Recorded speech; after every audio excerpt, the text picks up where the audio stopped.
Guy basically want to know, why do we never hear about the Democrats' war on Christianity? I've answered this. I've answered it over and over again.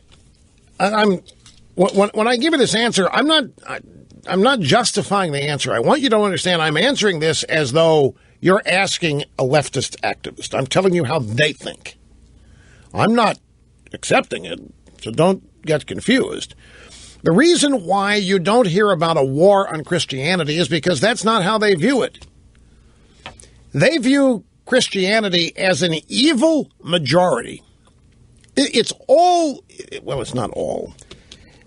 But when you try to simplify some of this that appears overwhelmingly confusing and sometimes very busy and a lot of moving parts, at what was really at root here is an all-out assault against the majority. Nobody wants to be in the minority, no matter what the minority is. Majorities have power. Majority power is enshrined in the American Constitution. There are protections for the minorities, of course. But as such, all these minority groups not in the majority resent it, don't like it, think the majorities are oppressors, and so the war against them is justified simply on the basis that they are a majority. And by definition, a majority is oppressive. A majority is unfair. A majority is mean. A majority is violent. A majority doesn't care. A majority has no compassion. A majority is the embodiment of evil. Now, you add Christianity to the majority, and then you make them lose their minds. They hate Christianity for just in and of itself. They hate what Christianity is. They hate what they consider to be the limitations of it, the judgmentalism of it, the assuredness of it, the faith aspect of it. They resent that Christianity provides a repository for faith and confidence, something other than government, which is where they want all power localized. They're just deeply threatened by it for a host of real and mostly imagined reasons. But largely it has to do with judgmentalism. Largely it has to do with simply the paranoid belief that majorities are oppressors. And as such, the majorities need to be torn apart and torn down. And because the majority is inherently evil, there is no evil way to take them down. You're totally justified in whatever technique you use. They are so evil and so bad and so oppressive that if you have to cheat and lie like Harry Reid making it up about Mitt Romney not paying tax, then you go right ahead. If that's what it takes to win, that's what's permissible. The very idea that there are guardrails and morality in society, that's offensive and repulsive because they don't think that anybody should have the right to deny anybody else a good time. They don't think somebody should have the right to define what's moral and what isn't, what's right and what isn't, what's wrong and what isn't. They resent all of this. They despise it. They hate it. Psychologically, there's all kinds of explanations for it, which I'm not going to delve into here because it's not going to change anything. But it really is wrapped up in the great fear of majorities. So then you add the specifics of Christianity and the fact that the country was founded on that basis. It's been something that these groups have been seething against and about since the founding of the country.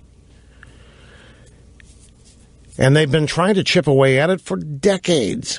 As I just explained to the last caller, the gay population in the United States or in the world is one of the smallest minorities of all the minorities. And look at the success they're having in beating back their evil enemy, the Christian majority. Now, they're not doing it alone, obviously. They've got the help of the drive-by media. They've got the full support of the Democrat Party. So their minority is not actually small, but they're also helped by something else, too. They are feeling fully look what they're able to do here in Indiana. Look what they're able to do. They're able to intimidate and frighten and scare their opposition into closing their doors and shutting up and running away and hiding. They're not going to have any guilt over the fact that they're destroying people's lives or their businesses or any of that. That's the objective, because they think that's what's been done to them. Because that's what majorities do. Majorities are exclusive. They don't permit people to join them or be part of it. They're mean-spirited extremists, all this stuff. It's just, to me, it's easily understandable. The success that they're having is understandable as well. When you're able to intimidate the people that oppose you into basically just shutting up and letting you have your way, hoping that you'll then go away, why wouldn't you feel confident? Why wouldn't you be striving for all you can get? When they pollute your kids' minds at school and you don't do anything about it, what do you think they're going to do? When they lie to your kids in school and you keep sending your kids to the school, what do you think they're going to do? They're going to applaud, they're privately going to celebrate victory, and they're going to congratulate themselves for perverting and polluting your kids' minds over the founding of the country, what kind of country it is, over how rotten and mean-spirited Republicans are. That's what your kids are taught today. And you're afraid to go to the school about it because it might be a bad grade waiting for your kid. So you don't complain, and you just roll the dice as you can correct whatever messes are made at school at home. But the point is there's no pushback.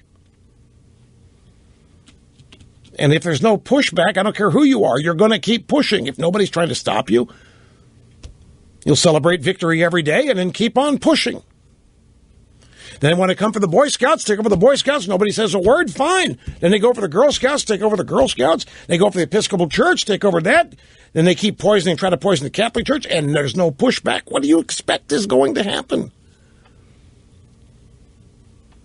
And what has been happening is that a lot of people have been waiting. Correct me if I'm wrong on this. A lot of people have been thinking that at some point enough people will get outraged and upset about it to stand up and stop it. Except nobody's done. That hasn't happened yet. Nobody's standing up, expressing outrage and trying to stop it. Everybody's waiting for everybody else to do that. Well, they see what I know. They see what happens when certain people nobody wants to be Mike Pence tomorrow. That's how they win. Nobody wants to be, take your pick, Mitt Romney tomorrow. Nobody wants to be whoever they go out and target and destroy. Nobody wants to be the Sarah Palin of next year. Why wouldn't they be celebrating victory? They don't even have any real opposition. People are scared to death of them. I'm watching TV this morning doing show prep, and there's a big grouping of Indiana legislators. And the graphic, I didn't turn the sound on. The Chiron graphics on the screen say that they're getting ready to announce their fixes in their religious freedom restoration bill. And what they're claiming is that their bill, they're going to fix, there will be no discrimination permitted, no denial of service permitted. Well, you may as well pack the bill up and throw it away. If you're going to admit that's what the bill was and that's what you've got to fix, then you better just throw it away. The bill, the Religious Freedom Restoration Act, was never about denial of service. In fact, the Religious Freedom Restoration Act has never worked. It didn't help the photography studio owner in New Mexico. She attempted to use it as her defense as it was intended. She lost all the way up to the Supreme Court, which refused to take her case. So all these Religious Freedom Restoration Act bills, federal, the only time they've worked is to allow the Indians to smoke peyote.